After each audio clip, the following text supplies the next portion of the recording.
बिस्मिल्लाहिर्रहमानिर्रहीम। तो देखें इधर आपके पास 3 टारगेट्स हैं और 2 डोमेन्स में उनको हमने कंप्लीट करना है। वो 3 टारगेट्स क्या क्या हैं? एक है हमने मोमेंट ऑफ इनर्शिया कैलकुलेट करना है, एक हमने एंगुलर मोमेंटम कैलकुलेट करना है और एक kinetic energy of rotation. In 3 targets को हमने अचीव करना है दो सब हेडिंग्स के अंडर।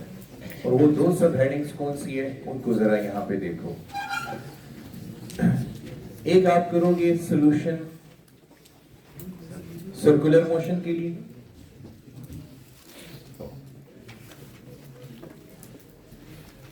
और दूसरा करोगे आप सॉल्यूशन रोटेशनल मोशन के लिए। ठीक है, फिर मैंने आपको इस चैप्टर के स्टार्ट में पढ़ाया था circular motion is dedicated to which mass? Point mass. And rotational motion is dedicated to rigid body. तो अब हमने पॉइंट मास का सर्कुलर मोशन, पॉइंट मास जब सर्कुलर मोशन में होगा तो पॉइंट मास के सर्कुलर मोशन में मोमेंट ऑफ इनर्शिया को कैलकुलेट करना है, पॉइंट मास सर्कुलर मोशन में उसका एंगुलर मोमेंटम कैलकुलेट करना है, पॉइंट मास सर्कुलर मोशन में उसकी रोटेशनल काइनेटिक एनर्जी कैलकुलेट करनी है। इसी तरह यही परफॉर्मेंस रिजिड बॉडी के लिए हम रिपीट करेंगे। ये अब आपका मैप है, आपने इस मैप के मुताबिक काम करना है। ये आपके टारगेट्स हैं आज के, कि आप इन टारगेट्स के मुताबिक जो है ये सब कुछ कंप्लीट करें। ठीक है, अच्छा, जहां पे पॉइंट मास होगा वहां पे मैं ये एक डायग्राम फॉलो करूंगा थ्रू आउट। ठीक है, डायग्राम्स ही चेंज होगी, that is the good news, कि आपको आपकी मेमोरी पे ज्यादा बर्डन नहीं आएगा। आपको पता होगा ये एक ही टाइप का डेटा है जो आपको बार बार ड्रॉ करना है। अच्छा, ये पॉइंट मास है, यहाँ पे एक फ्रिक्शनलेस सपोर्ट है जिसके अबाउट ये क्या कर सकता है? एंगुलर मोशन परफॉर्म कर सकता है। तो ये आपके पास डिस्टेंस है from the axis of rotation, और ये वो पॉइंट मास है जिसने सर्कुलर मोशन परफॉर्म करना है। इसकी ट्रेजेक्ट्री यानी सर्कुलर ट्रेजेक्ट्री को मैं ड्रॉ कर देता हूं यहां पे। ठीक है, इस डायग्राम को हम बार बार डिस्कस करेंगे पॉइंट मासेस के इर्द गिर्द सर्कुलर मोशन में। फिर हम डिस्कस करेंगे रिजिड बॉडी को। तो रिजिड बॉडी के लिए आप कोई भी इररेगुलर शेप्ड रिजिड बॉडी बना दें अपनी तरफ से। ये बना दिया आपने, उसके बाद उसके किसी भी हिस्से से एक इमेजिनरी एक्सिस ऑफ रोटेशन जो है वो कंसिडर कर लें। यहां पे कंसिडर कर लें एक पॉइंट मास m1 और इसका डिस्टेंस है एक्सिस ऑफ रोटेशन से r1। यहाँ पे एक पॉइंट मास m2 और उसका डिस्टेंस है एक्सिस ऑफ रोटेशन से r2। यहाँ पे एक पॉइंट मास m3 और उसका डिस्टेंस है एक्सिस ऑफ रोटेशन से r3। इसी तरह यहाँ पर एक पॉइंट मास mn कंसिडर कर लें और उसका डिस्टेंस एक्सिस ऑफ रोटेशन से rn। तो इसमें बहुत से पॉइंट मासेस हैं, मैं जस्ट m1 m2 m3 लिख के mn पर आ गया हूँ। दरमियान में आप वो जितने भी पॉइंट मासेस हैं वो इंक्लूड कर लेंगे हम। तो ये 2 डायग्राम्स यूज होंगी, ये वाली सर्कुलर मोशन के लिए और ये वाली रोटेशनल मोशन के लिए। तो रोटेशनल मोशन के लिए मैंने रिजिड बॉडी का इस्तेमाल किया और सर्कुलर मोशन के लिए पॉइंट मास का इस्तेमाल हो गया। ठीक है, ये अब आपकी लाइन ऑफ एक्शन मैंने यहाँ पे सारा मैप बना के रख दिया कि हम क्या क्या करेंगे। अब यहाँ पे सबसे पहले फॉलो करते हैं moment of inertia of a point mass in circular motion.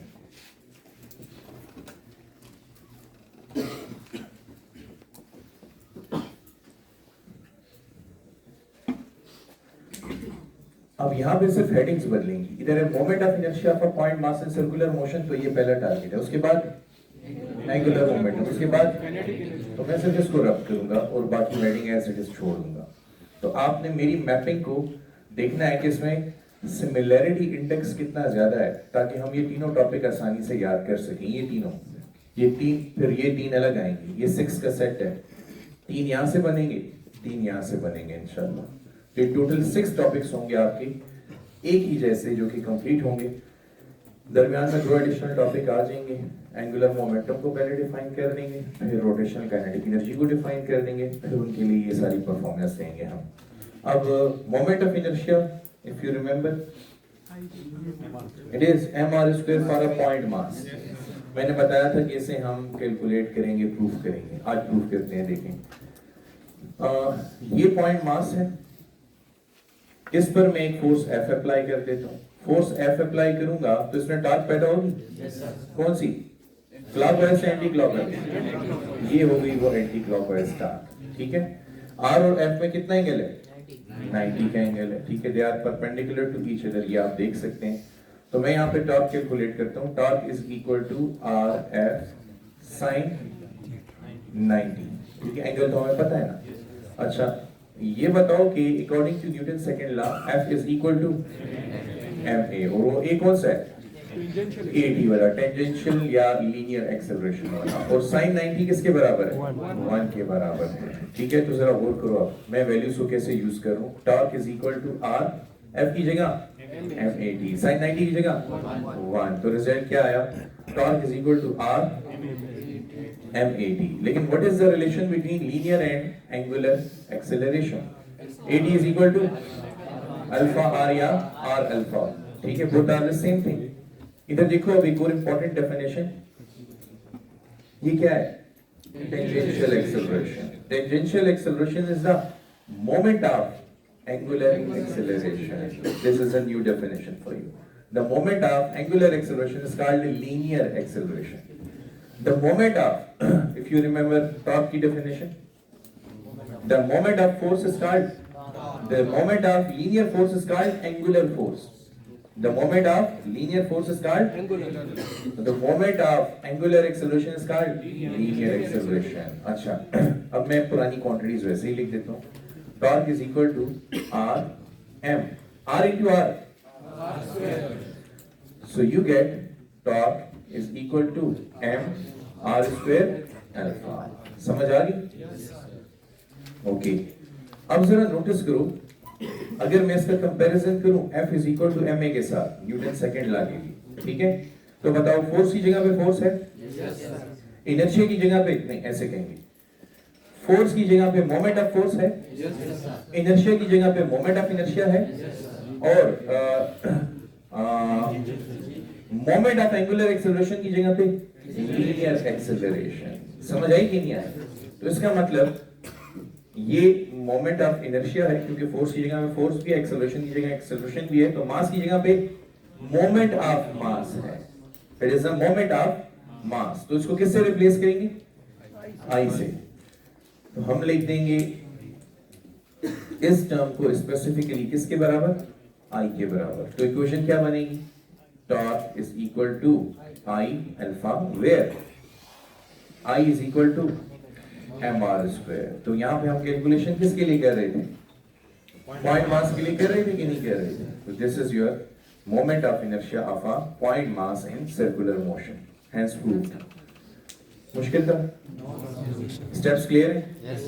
आपने एक डायग्राम ड्रॉ की, पॉइंट मास सर्कुलर मोशन में, आपने उसके ऊपर फोर्स एक्सर्ट की, उसमें टॉर्क पैदा हुई, आपने लिख दिया टॉर्क का expression, torque is equal to RF sin 90, F is equal to MA sin 90 is 1, ये एक्सप्रेशन आ गया RMAT, but AT is equal to R alpha, so R into R, तो mr square. This mr square is called moment of inertia of a point mass. अब ये equation हमारे लिए बहुत important है, आई मीन दिस वन।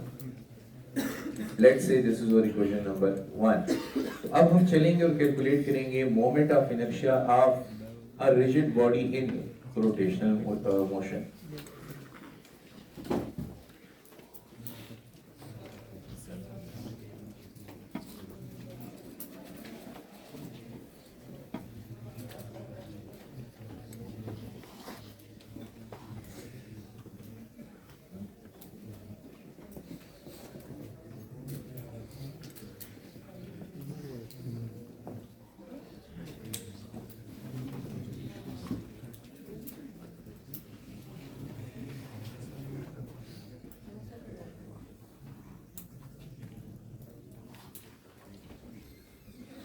अच्छा जी, ये rigid body है, वो सिर्फ पॉइंट मासेस पर मुश्तमिल है। किसी एक पॉइंट मास के ऊपर जो टॉर्क एक्सर्ट हुई है उसका फार्मूला हमें पता है। तो हम ऐसा करते हैं कि हम यहाँ पर इस पॉइंट मास m1 पर एक फोर्स F अप्लाई कर देते हैं। अभी भी देखो मोमेंट आर्म में और फोर्स में कितना एंगल है, 90 का एंगल है। तो यहाँ पे जो फोर्स हमने अप्लाई की उसकी वजह से इसमें इफेक्ट ऑफ रोटेशन पैदा होगा ना। अच्छा एक बात बताओ, जितनी फोर्स इस पॉइंट मास m1 पर है उतनी फोर्स m2, m3 और mn पर होगी। क्योंकि रिजिड बॉडी की खासियत है कि जितनी फोर्स एक बॉडी पर अप्लाई हो वही फोर्स तमाम पॉइंट्स पर अप्लाई होती है। मिसाल के तौर पे दीजिएगा ये कॉपी मुझे, ये भी दे दें मुझे, ये देखें। अब ये ऐसा रिजिड बॉडी बिहेव करेगा क्योंकि मैंने को फोर्स यहाँ पे लगा रहा हूँ लेकिन रोटेशन सारी बॉडी में पैदा हो रही है कि नहीं। तो ये रिजिड बॉडी की खासियत है कि जितनी फोर्स एक पॉइंट मास पर एक्सर्ट हो उतनी फोर्स तमाम पॉइंट मासेस पर एक्सर्ट होगी। ठीक है, तो अब अगर मैं पॉइंट मास, इस पॉइंट मास m1 के लिए ये एक्सप्रेशन लिखना चाहूं तो इसमें जो टॉर्क पैदा हुई है, torque 1 that is equal to m1 r1 square alpha 1 लिख दूंगा। इसी तरह सेकेंड बॉडी में टॉर्क पैदा हुई है m2 r2 square alpha 2। Third point mass m3 r3 square alpha 3। इसी तरह nth पॉइंट मास में mn rn square alpha n। समझ आई? बताएं अगर मैं तमाम पॉइंट मासेस के टॉर्क्स को ऐड करूं तो इस रिजिड बॉडी का टॉर्क मिलेगा, तो इस नेट टॉर्क मिल जाएगी। तो net torque is the sum of torque in the point mass m1 m2 m3 up to mn। अब इन तमाम इक्वेशन से वैल्यू यहाँ पे सब्स्टिट्यूट करें तो टॉर्क इज इक्वल टू, अच्छा एक बात मैं यहाँ पे पहले ही बता देता हूँ, वो क्या कि क्या इन सब की एंगुलर वेलोसिटी सेम होगी? जब ये रोटेट करेंगे पॉइंट मासेस, ये रिजिड बॉडी रोटेट करेगी तो सारे पॉइंट मासेस की एंगुलर वेलोसिटी सेम होगी। इधर दो मुझे, अब ये है ना मेरे पास एक रिजिड बॉडी, तो ये देखो जब मैं इसको एक रेवोल्यूशन कंप्लीट करवाऊंगा, ये एक रेवोल्यूशन कंप्लीट हुआ, ठीक है, या यहाँ से देखो ये साइड नजर आ रही है ना होल्स है इसमें, ठीक है। जब एक रोटेशन कंप्लीट होगी तो ये होल्स वापस आपके सामने आ गए। अब ये एक रोटेशन कंप्लीट होने पर इस बॉडी में जितने भी पॉइंट मासेस थे सबका एक रोटेशन कंप्लीट हुआ, सबकी एंगुलर वेलोसिटी सेम है, सबकी एंगुलर वेलोसिटी सेम है। अगर मैं इसको थोड़ा स्पीड अप करूं तो सबकी एंगुलर वेलोसिटी में इंक्रीज भी सेम आएगा, और अगर सबकी एंगुलर वेलोसिटी में इंक्रीज सेम आ रहा है तो इसका मतलब सबकी एंगुलर एक्सेलरेशन भी सेम है। तो इसका मतलब कि alpha 1 alpha 2 alpha 3 alpha n ये सारे अल्फा के बराबर हो जाएंगे। समझ आई? सो अब हम यहाँ पे सब्स्टिट्यूशन करेंगे m1 r1 square alpha plus m2 r2 square alpha plus m3 r3 square alpha up to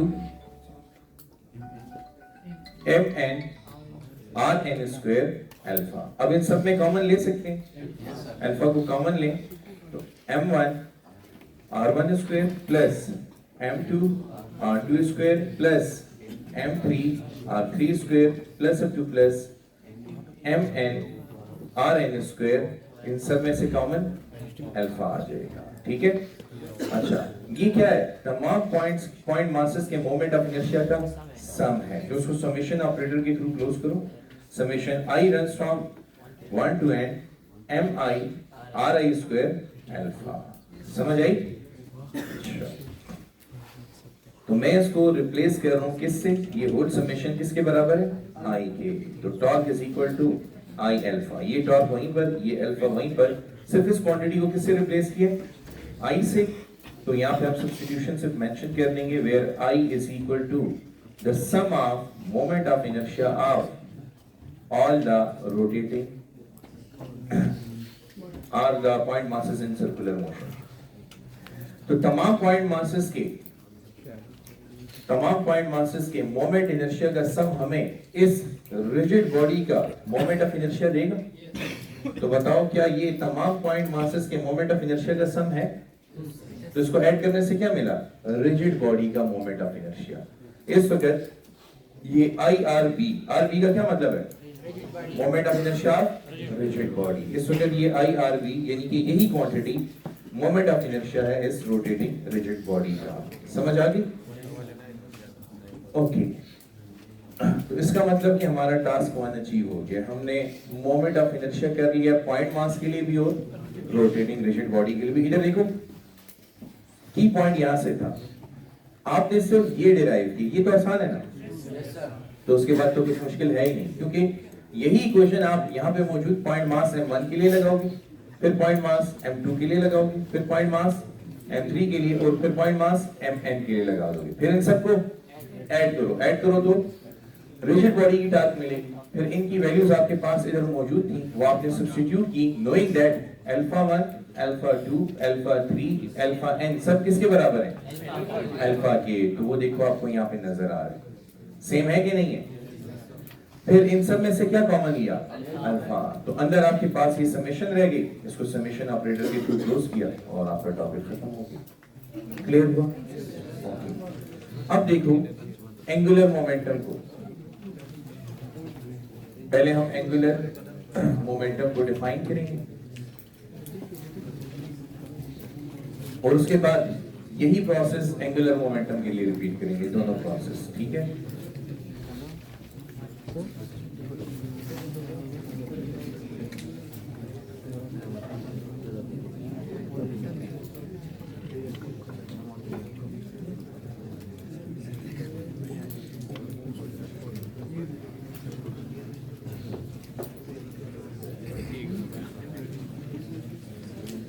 अच्छा, इसी पॉइंट मास को जरा कंसीडर करें। ये पॉइंट मास एंगुलर मोशन में है, यानी सर्कुलर मोशन में है। जब ये पॉइंट मास सर्कुलर मोशन कर रहा है तो किसी भी इंस्टेंट ऑफ टाइम पे इसके पास एक लीनियर मोमेंटम p भी तो होगा ना, अपनी लीनियर वेलोसिटी v की वजह से। होगा कि नहीं होगा? अच्छा, फिर अगर मैं राइट हैंड रूल के मुताबिक इसकी एंगुलर वेलोसिटी फाइंड करना चाहूं तो according to right hand rule angular velocity, यहां पर एंगुलर वेलोसिटी आ रही है। अब देखो लीनियर वेलोसिटी की डायरेक्शन में लीनियर मोमेंटम है, तो एंगुलर वेलोसिटी की डायरेक्शन में इसका एंगुलर मोमेंटम होगा। और ये एंगुलर मोमेंटम आपको कैसे मिलता है, जरा इस आर को आगे शिफ्ट कर देते हैं। ठीक है, इस आर को आगे शिफ्ट करते हैं। तो अब अगर मैं आर से को पी की तरफ क्रॉस करूं, सी हियर, ये क्या है? ये अगर आर है, ये अगर आर है, सॉरी ये अगर पी है, तो ये उसके perpendicular tail to tail R पड़ा हुआ है। अब चेक करो, पी को अगर आर की तरफ रोटेट करूं तो ये तो नीचे आ रहा है, लेकिन अगर आर को पी की तरफ रोटेट करूं तो ये अपवर्ड आ रहा है। तो ये किसकी डायरेक्शन है? Angular momentum. देख लो ना, आर को अगर पी की तरफ रोटेट किया जाए, ये हमारा आर है, ऐसे कर देते हैं। देखिए ये जो मैंने आर लिया हुआ है यू लिया हुआ है और ये पी मैंने यू लिया हुआ है। तो अब देखो आर क्रॉस पी से क्या आ रहा है? तो आर को पी से मल्टीप्लाई किया है। अगेन मैंने लीनियर मोमेंटम को डिस्टेंस से मल्टीप्लाई किया। किसी भी चीज को डिस्टेंस से मल्टीप्लाई करो क्या कहलाता है? मोमेंट कहलाता है। तो moment of linear momentum is called angular momentum. So हम इसको ऐसे भी डिफाइन कर सकते हैं क्रॉस प्रोडक्ट फॉर्म में, क्योंकि ये राइट हैंड रूल से आ रहा है कि it is the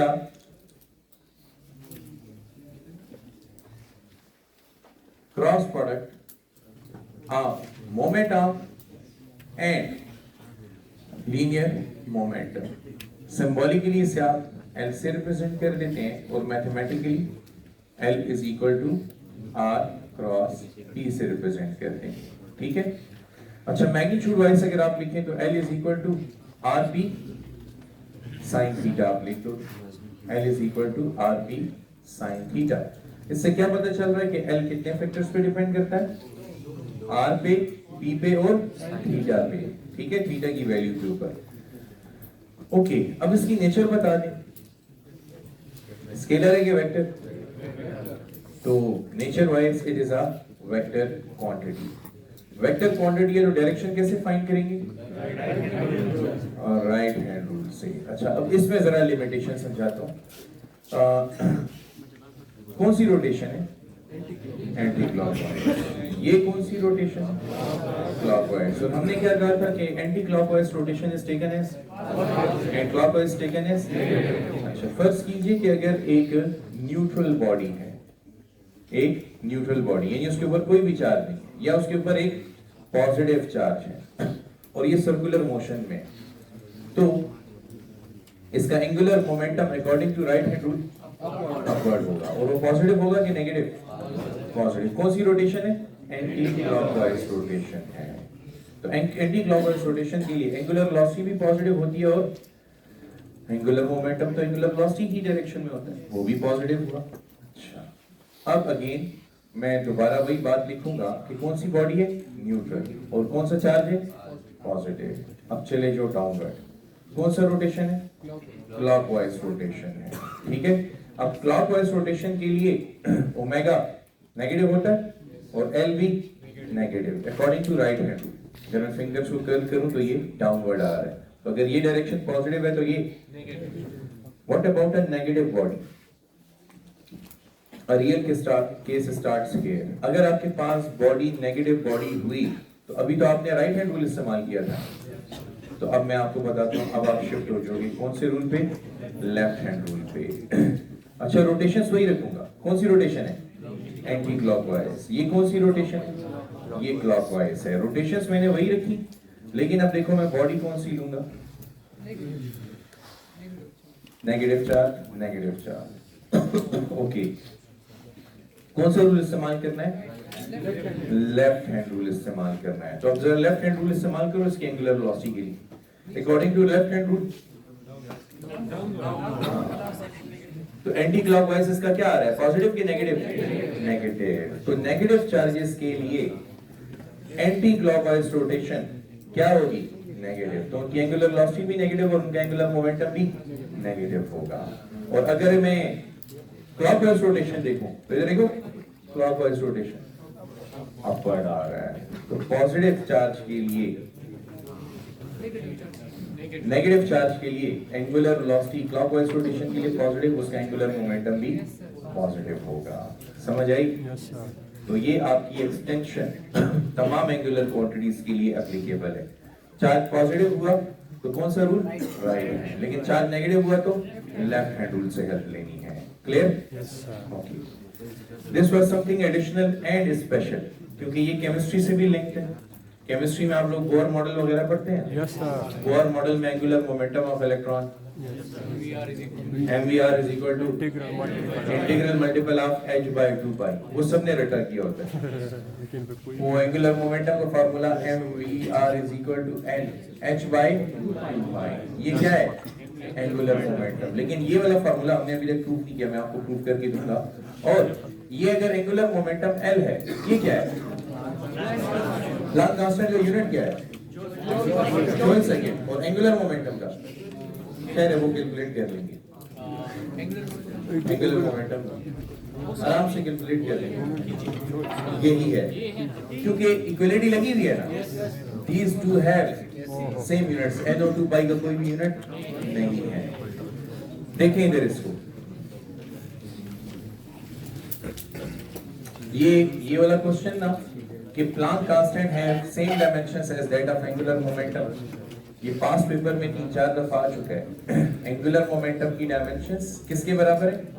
Planck constant की डायमेंशन के बराबर है। यहाँ पे हम पहले निकाल लेते हैं, इधर देखिए, इसका क्या यूनिट है? मीटर, और इसका किलोग्राम मीटर पर सेकेंड। तो मीटर इंटू किलोग्राम मीटर पर सेकेंड, इसको रीअरेंज करो, किलोग्राम मीटर पर सेकेंड। इधर देखो, ये मीटर आगे रख दो और फिर इसको सेकंड से मल्टीप्लाई भी करो और डिवाइड भी, सेकंड इनटू सेकंड, तो रिजल्ट आएगा किलोग्राम मीटर पर सेकंड स्क्वायर डॉट ये मीटर और ये सेकंड रहते हैं। ठीक है, किलोग्राम मीटर पर सेकंड स्क्वायर किसके बराबर है? न्यूटन के बराबर है। तो ये हो जाएगा newton dot metre dot second. Newton metre किसके बराबर है? जूल। तो जूल सेकंड किसका यूनिट है? एंगुलर मोमेंटम का भी और प्लांक कांस्टेंट का भी। तो ये मैंने आपके लिए कॉमन करके रख दी। क्लियर हुआ? Yes sir. इसको याद रखना है इंशाल्लाह। अच्छा, अब ऐसा करते हैं कि इस इक्वेशन को यूज करते हैं। Let's say this is equation number 1 है और टेस्ट मुझे दीजिएगा, मुझे ये देखिए,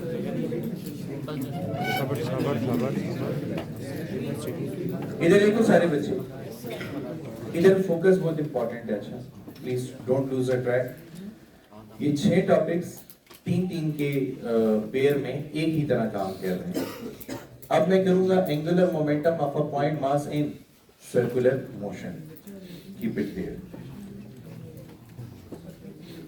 angular momentum of a point mass in circular motion. इधर देखो, यहाँ पे जब मैंने इनर्शिया मोमेंट ऑफ इनर्शिया निकालना था, torque is equal to R F sine 90 से स्टार्ट किया था। यहाँ पे आओ, यहाँ पे मैं स्टार्ट करूंगा L is equal to R P sine 90, क्योंकि आर और पी में कितना एंगल है 90 का। यहाँ पे देखो मैंने मेंशन किया हुआ है कि ये एंगल कितना है 90। तो अब मैं स्टार्ट लूंगा टॉर्क की जगह पे L से और F की जगह P से, और एंगल वही, ठीक है। इसकी जगह क्या आएगा L, R की जगह पे R, लेकिन P की जगह MP। Sine 90 is 1। Again torque की जगह L और V इज इक्वल टू, ये तो V है ना, अब V is equal to R omega आ जाएगा। समझ रहे हो कि नहीं? और R इंटू R इधर आएगा L is equal to MR square. समझ आई? अच्छा, जैसे हम कहते हैं P is equal to MV, कहते हैं कि नहीं कहते? तो लीनियर की जगह एंगुलर मोमेंटम, लीनियर वेलोसिटी की जगह, तो फिर मास की जगह मोमेंट ऑफ मास या मोमेंट ऑफ इनर्शिया। समझ आई? तो रिजल्ट आएगा L इज इक्वल टू, ये क्वांटिटी किसके बराबर है I के, और यहाँ पे क्या आएगा फिर I is equal to MR square. समझ आई?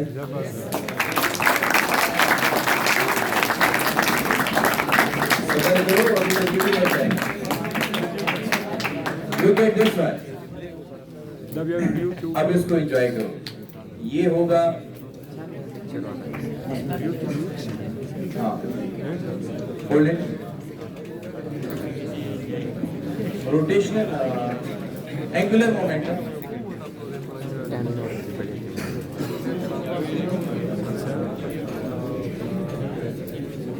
of a rotational rigid body in of a rigid body in rotational motion। इसकी जगह क्या आएगा L1, तो इसकी जगह ओमेगा 1, ठीक है।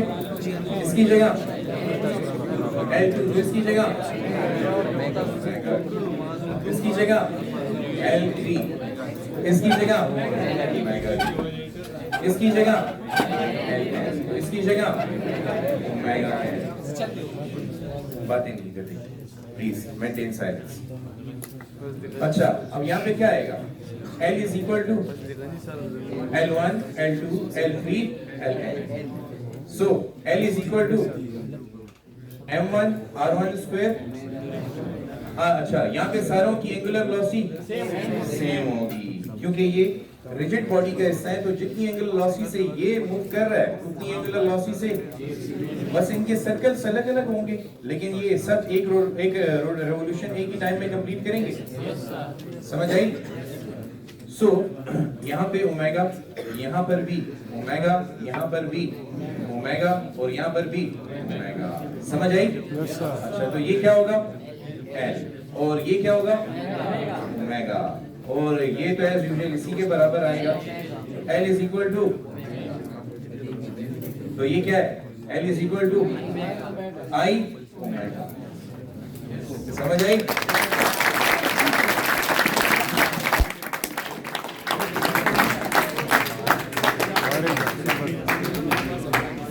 अब बारी आएगी रोटेशनल काइनेटिक एनर्जी की। मैं उसका मैप भी इसी तरह कंप्लीट करूंगा, और मैप कंप्लीट करने के बाद अगेन ये दो डॉट्स परफॉर्म करेंगे। स्टेट देखो अभी,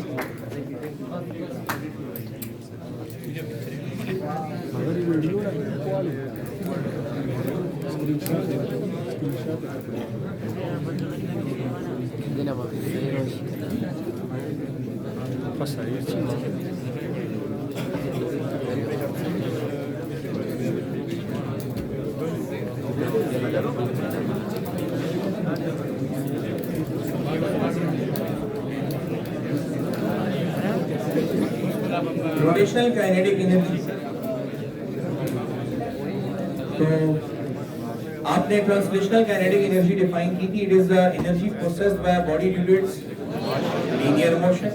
तो rotational kinetic energy is the energy processed by body due to its angular motion. ठीक है,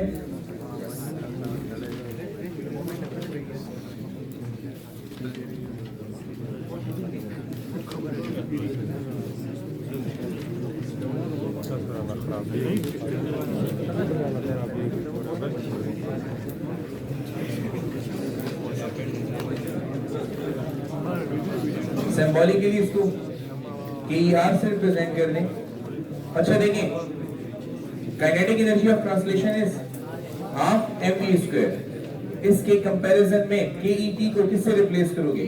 KER से। हाफ की जगह पे हाफ m को I से, v को ओमेगा स्क्वायर से। और नेचर हमें पता है स्केलर क्वांटिटी है।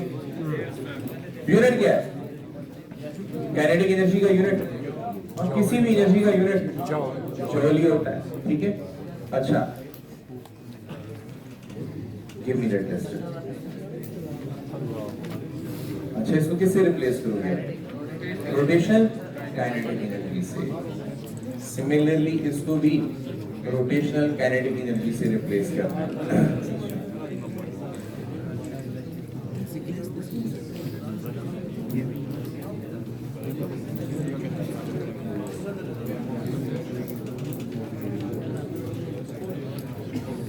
Rotational kinetic energy of a point mass in circular motion. अभी यही पॉइंट मास है, अगर मैं इसकी वेलोसिटी v की वजह से ट्रांसलेशनल काइनेटिक एनर्जी लिखना चाहूं तो एक्सप्रेशन क्या होगा? Kinetic energy of translation of this point mass is half mv square.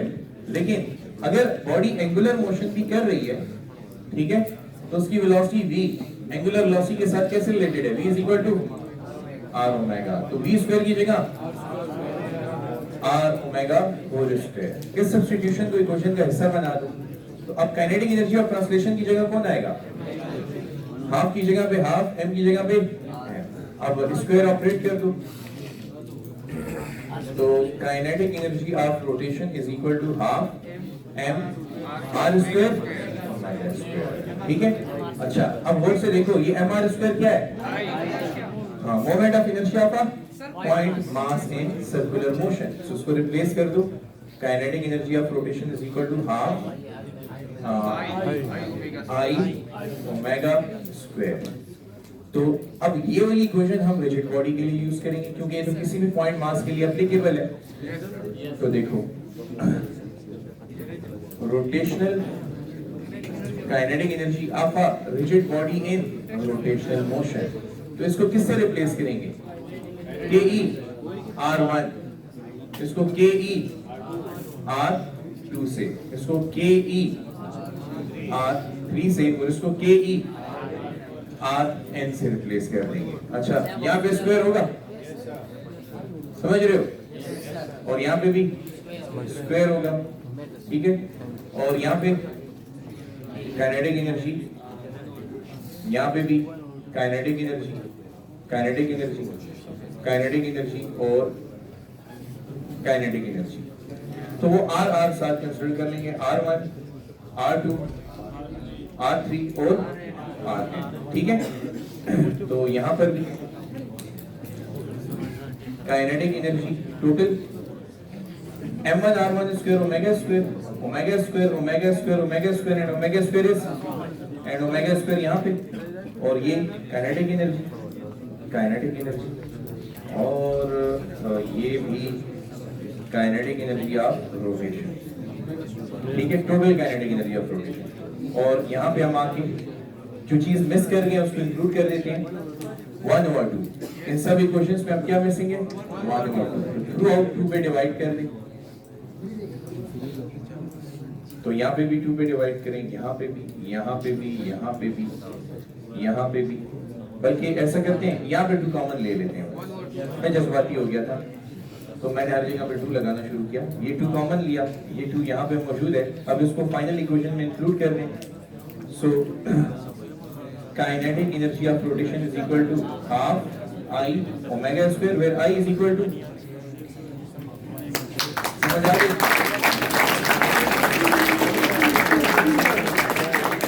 तो ये आपके थे फ्यू टॉपिक्स। ठीक है, और और एक सिमिलरिटी, इसको आप दोबारा देखिए, ठीक है। अब मैं इसको बाकायदा पैटर्न में करता हूँ। अगर आपके पास पॉइंट मास m1 है तो उसकी rotational kinetic energy half m1 r1 square omega 1 square आएगी। अच्छा, अगर सेकेंड मास पॉइंट मास है तो उसके लिए half m2 r2 square omega 2 square. Kinetic energy of third is half mn rn square omega n square, sorry 3 और 3, और ke rn is equal to half mn rn square omega n square, ठीक है। अब total kinetic energy किसके बराबर होगी? ke r1 plus ke r2 plus ke r3 up to ke rn।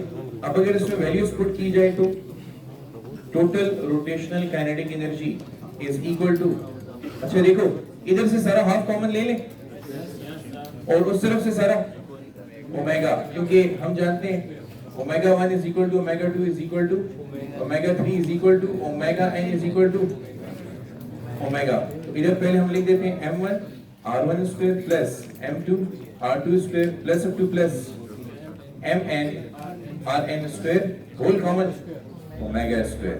इसको summation operator से क्लोज करें तो रिजल्ट आएगा half summation i runs from 1 to n mi ri square omega square. लेकिन ये किसके बराबर है?